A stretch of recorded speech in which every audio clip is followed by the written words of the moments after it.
নমস্কার বন্ধুরা, অঙ্কিতা রান্নাঘরে সবাইকে স্বাগত জানাচ্ছি। আজকে বানাবো আলু পটলের একটা তরকারি।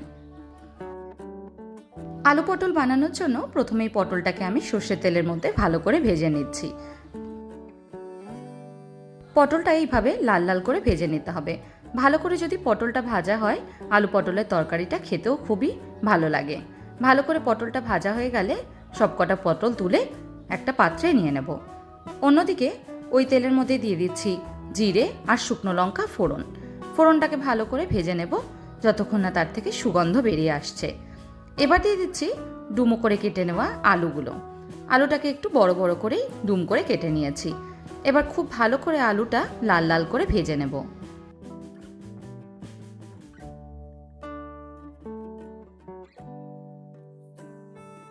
আলুটা ভাজার সময়তেই এর মধ্যে দিয়ে দিচ্ছি পরিমাণ মতো নুন। নুনটা দিয়ে খুব ভালোভাবে আরেকবার নেড়ে মিশিয়ে নেব।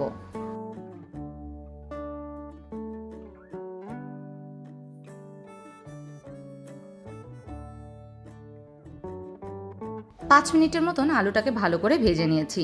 আলুটা দেখুন আস্তে আস্তে করে লাল লাল রং ধরতে শুরু করে দিয়েছে। এই সময় আলুর মধ্যেই দিয়ে দেব পেঁয়াজ।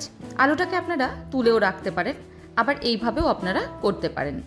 আলুটা যেহেতু কোনো রকমের সেদ্ধ হয়নি, তাই এই সময় যদি দেওয়া হয় আলুটা, তাহলে খুব ভালো করে আলুটা সেদ্ধও হয়ে যাবে।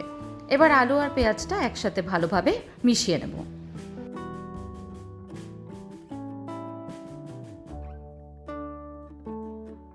আলু আর পেঁয়াজটা নরম হতে থাকুক, ততক্ষণ একটা মশলা বানিয়ে নিই। দিয়ে দিলাম পেঁয়াজ, দিয়ে দিচ্ছি রসুন আর তারই সঙ্গে কাঁচা লঙ্কা। এবার খুব ভালো করে একটা পেস্ট তৈরি করে নেব। দেখুন এইভাবে একটা রাফ পেস্ট তৈরি করতে হবে। খুব বেশি জল ব্যবহার করবেন না, পেস্টটা যেন এমনি একটু দানা দানা মতন থাকে।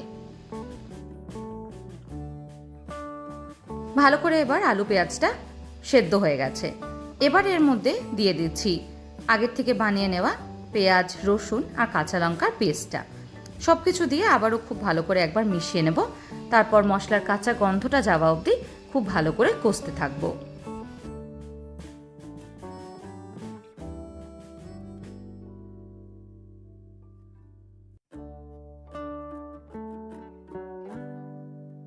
মোটামুটি 4 থেকে 5 মিনিটের মতন ভালো করে কষিয়ে নিয়েছি।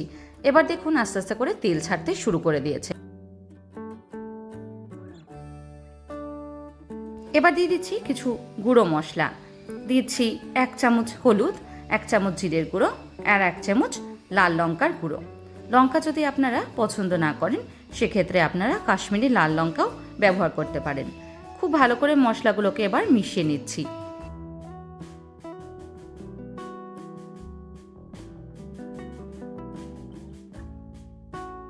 মশলাগুলো দিয়ে 3 মিনিটের মতন কষিয়ে নিয়েছি। এবার দিয়ে দিচ্ছি আগের থেকে ভেজে রাখা পটলগুলো। পটলটা দিয়েও খুব ভালো করে একবার নেড়ে মিশিয়ে নেব। তারপর আরও 5 মিনিটের মতন এইভাবেই মশলার সাথে কষিয়ে নেব।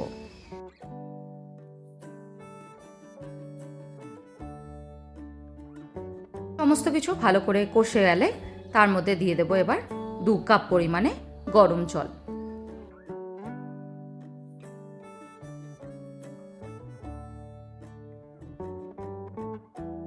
গরম জলটা দিয়ে খুব ভালো করে একবার নেড়ে সমস্ত কিছু মিশিয়ে নেব।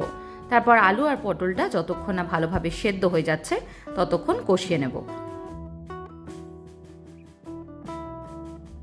আলু পটলটা যাতে তাড়াতাড়ি সেদ্ধ হয়, সেই জন্য ঢাকা দিয়ে 10 মিনিটের মতন রেখে দিলাম।